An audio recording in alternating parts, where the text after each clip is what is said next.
Welcome to Indus talks. ഇന്ന് നമ്മൾ discuss ചെയ്യാൻ പോകുന്നത് ICDയിലെ നിയോപ്ലാസം എന്ന് പറയുന്ന ചാപ്റ്ററിലെ ചില പ്രധാന ഗൈഡ് ലൈൻസ് ആണ്.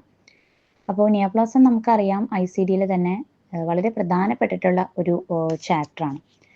നിയോപ്ലാസം എന്ന് പറയുമ്പോൾ എന്താണ്? A new and abnormal growth of tissue in A part of the body specially as A characteristic of cancer എന്ന് പറയാം. അതായത് ക്യാൻസറിൻ്റെതായിട്ടുള്ള എന്താണ് അബ്നോർമൽ ഗ്രോത്തുകൾ, അതിനെയാണ് നമ്മൾ സാധാരണയായിട്ട് നിയോപ്ലാസം എന്നുള്ള രീതിയിൽ പറയാറുള്ളത്. നിയോ എന്ന് പറഞ്ഞാൽ തന്നെ ന്യൂ എന്നുള്ളതും പ്ലാസം എന്ന് പറഞ്ഞിട്ടുണ്ടെങ്കിൽ ഒരു ഗ്രോത്ത് എന്നുള്ള രീതിയിൽ ഉള്ള മീനിങ് ആണ് വരുന്നത്. അപ്പൊ ഇതിൽ നമ്മൾ ഡിസ്കസ് ചെയ്യാൻ പോകുന്നത് coding and sequencing of some complications associated with neoplasm. ചില പ്രധാനപ്പെട്ട നിയോപ്ലാസം റിലേറ്റഡ് ആയിട്ടുള്ള കോംപ്ലിക്കേഷൻസ് നമ്മളിങ്ങനെ റിപ്പോർട്ട് ചെയ്യുമെന്ന് നമുക്ക് നോക്കാം. ആദ്യം തന്നെ encounter for the anaemia associated with neoplasm. അതായത് പേഷ്യന്റിന് നിയോപ്ലാസം ഉണ്ട്, അതുമായി ബന്ധപ്പെട്ടിട്ട് അനീമിയ അഥവാ ബ്ലഡിന്റെ ഒക്കെ കുറവ്, അങ്ങനത്തെ എന്താണ് ഒരു കണ്ടീഷൻ ആൾക്കുണ്ട്.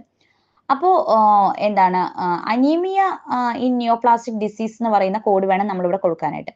പക്ഷേ ഈ കേസിൽ ആദ്യം നമ്മൾ കോഡ് കൊടുക്കേണ്ടത്, പേഷ്യന്റ് ഇപ്പൊ വരുന്നത് നിയോപ്ലാസവുമായി ബന്ധപ്പെട്ടിട്ടുള്ള അനീമിയ ട്രീറ്റ് ചെയ്യാനാണെങ്കിൽ കൂടി നമ്മൾ ഫസ്റ്റ് കോഡ് കൊടുക്കേണ്ടത് നിയോപ്ലാസത്തിനാണ്. കറസ്പോണ്ടിങ് പേഷ്യന്റിന് ഇപ്പൊ എവിടെയാണ് നിയോപ്ലാസം ഉള്ളത്, ഏത് അനാറ്റമിക്കൽ സൈറ്റിലാണെന്ന് വെച്ചാൽ അതിന്റെ സി കോഡ് വേണം നമ്മൾ ആദ്യം കൊടുക്കാനായിട്ട്. അതിനുശേഷം വേണം നമ്മൾ കറസ്പോണ്ടിങ് ആയിട്ടുള്ള അനീമിയയുടെ D63 എന്ന് തുടങ്ങുന്ന കോഡ് കൊടുക്കാനായിട്ട്. അതാണ് അനീമിയ ഇൻ നിയോപ്ലാസ്റ്റിക് ഡിസീസ് എന്ന് പറയുന്ന കോഡ്. അടുത്തതായിട്ട് ഡീഹൈഡ്രേഷൻ അസോസിയേറ്റഡ് വിത്ത് നിയോപ്ലാസം നമുക്ക് നോക്കാം. അതായത് നിയോപ്ലാസം ഉള്ള ഒരു പേഷ്യന്റിന് ഇപ്പോൾ ഡീഹൈഡ്രേഷൻ സംഭവിച്ചു, അത് കാണിക്കാനാണ്, ട്രീറ്റ് ചെയ്യാനാണ് വന്നതെന്ന് പറഞ്ഞാൽ നമ്മൾ ആദ്യം ആ ഡീഹൈഡ്രേഷന്റെ കോഡ് അഥവാ E86.0 എന്ന് പറയുന്ന കോഡ് കൊടുക്കുക. അതിനുശേഷം വേണം പേഷ്യന്റിന്റെ കറസ്പോണ്ടിങ് ആയിട്ടുള്ള നിയോപ്ലാസത്തിന്റെ കോഡ് കൊടുക്കാനായിട്ട്. അടുത്തതായിട്ട് നമുക്ക് admission or encounter for the pain control or pain management. അതായത് നിയോപ്ലാസം ഉള്ളൊരു പേഷ്യന്റിന് ഇപ്പോൾ വേദന അഥവാ പെയിൻ ഉണ്ടായിട്ട് അത് ട്രീറ്റ് ചെയ്യാനാണ്, അല്ലെങ്കിൽ അതിന്റെ മാനേജ്മെന്റിന് വേണ്ടിയിട്ടാണ്, എന്തെങ്കിലും ഇഞ്ചക്ഷനോ കാര്യങ്ങളൊക്കെ എടുക്കുന്നതിന് വേണ്ടിയിട്ടാണ് വന്നത് എന്ന് പറഞ്ഞാൽ നമ്മൾ ആദ്യം കൊടുക്കേണ്ടത് പെയിൻ ആണല്ലോ ഇവിടുത്തെ reason for encounter. So pain code അഥവാ G89 കാറ്റഗറിയിൽ കോഡ് വേണം ആദ്യം റിപ്പോർട്ട് ചെയ്യാനായിട്ട്. അത് കഴിഞ്ഞതിന് ശേഷം പേഷ്യന്റിന്റെ ഇപ്പൊ നിലവിലുള്ള നിയോപ്ലാസത്തിന്റെ കോഡും കൊടുക്കാവുന്നതാണ്. ഇനി ഇതിപ്പോ തിരിച്ചും വരാട്ടോ, sequencing is based on the reason for എൻകൗണ്ടറിനെ പറയാൻ പറ്റുള്ളൂ. ചിലപ്പോൾ പെയിൻ ഉണ്ടെങ്കിൽ കൂടി ഇപ്പൊ വന്നത് നിയോപ്ലാസം കാണിക്കാനാണ്, നിയോപ്ലാസം ട്രീറ്റ് ചെയ്യാനാണെങ്കിൽ ആദ്യം നമ്മൾ നിയോപ്ലാസിന്റെ കോഡ് കൊടുത്തിട്ടായിരിക്കും പെയിന്റെ കോഡ് കൊടുക്കുന്നത്. അടുത്തതായിട്ട് നമുക്ക് pathological fracture due to neoplasm എന്ന് പറയുന്ന ഗൈഡ് ലൈൻ നോക്കാം. അതായത് ഇപ്പോൾ ക്യാൻസർ ഒക്കെ ഉള്ള ആളുകൾക്ക് എന്താണ് എല്ലുകളുടെ ഒക്കെ ബലക്കുറവും കാര്യങ്ങളും ഉണ്ടായിട്ട് ഈസിലി അവർക്ക് ഫ്രാക്ചർ ഉണ്ടാവാനായിട്ടുള്ള ചാൻസ് കൂടുതലാണ്. സോ അങ്ങനെയാകുമ്പോൾ നമ്മൾ ആ കറസ്പോണ്ടിങ് പത്തോളജിക്കൽ ഫ്രാക്ചർ ട്രീറ്റ് ചെയ്യാൻ വന്നു എന്ന് പറഞ്ഞു കഴിഞ്ഞാൽ അതിന്റെ കോഡ് വേണം ആദ്യം കൊടുക്കാനായിട്ട്.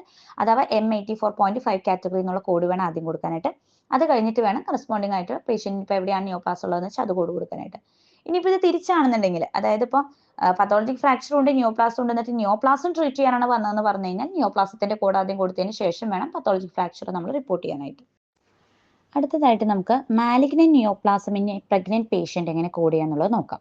അതായത് പ്രഗ്നന്റ് ആയിട്ടുള്ള ലേഡി ഇപ്പോൾ എന്തെങ്കിലും ഒരു ഭാഗത്തുള്ള നിയോപ്ലാസം ട്രീറ്റ് ചെയ്യാനായിട്ട് വന്നു എന്ന് പറഞ്ഞാൽ നമ്മൾ ആദ്യം പ്രഗ്നന്റ് ലേഡി ആയതുകൊണ്ട് ആദ്യം നമ്മൾ O9A.1 എന്ന് പറഞ്ഞ കാറ്റഗറിയിൽ നിന്ന് നിയോപ്ലാസം കോംപ്ലിക്കേറ്റിംഗ് പ്രഗ്നൻസി എന്ന് പറയുന്ന രീതിയിലുള്ള ഒരു കോഡ് വേണം കൊടുക്കാനായിട്ട്. അതിനുശേഷം വേണം ആ ലേഡിക്ക് എവിടെയാണ് ഇപ്പോൾ നിയോപ്ലാസം ഉള്ളതെന്നുള്ളതിന്റെ സി കോഡ് കൊടുക്കാനായിട്ട്. സോ ഈ വീഡിയോയിൽ നമ്മൾ ഡിസ്കസ് ചെയ്തത് ICDയിലെ തന്നെ ചില പ്രധാന ഗൈഡ് ലൈൻസ് ആണ് നിയോപ്ലാസം റിലേറ്റഡ് ആയിട്ടുള്ളത്. ഈവൻ ഇന്റർവ്യൂ ലെവലിൽ വരെ ചോദിക്കാവുന്ന ചില ഗൈഡ് ലൈൻസും കാര്യങ്ങളുമാണ്. സോ ഈ വീഡിയോ നിങ്ങൾക്ക് ഇഷ്ടപ്പെട്ടു എന്ന് വിചാരിക്കുന്നു. Thank you.